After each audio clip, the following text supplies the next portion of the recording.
शकीब जलाली की एक गज़ल पेश खिदमत है।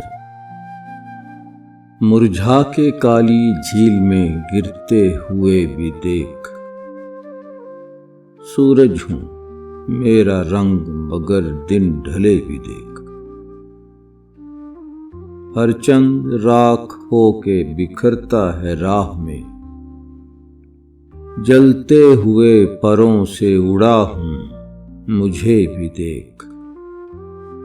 आलम में जिसकी धूम थी उस शाहकार पर, दीमक ने जो लिखे कभी वो तबसरे भी देख। तूने कहा न था कि मैं कश्ती पे बोझ हूं, आंखों को अब न ढांप मुझे डूबते भी देख। तूने कहा न था कि मैं कश्ती पे बोझ हूं, आंखों को अब न ढांप मुझे डूबते भी देख। बिछती थीं जिसकी राह में फूलों की चादरें, अब उसकी खाक घास के पैरों तले भी देख।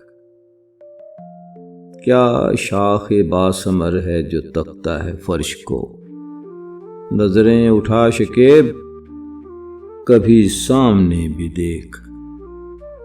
मुरझा के काली झील में गिरते हुए भी देख, सूरज हूँ मेरा रंग मगर दिन ढले भी देख। शकीब जलाली।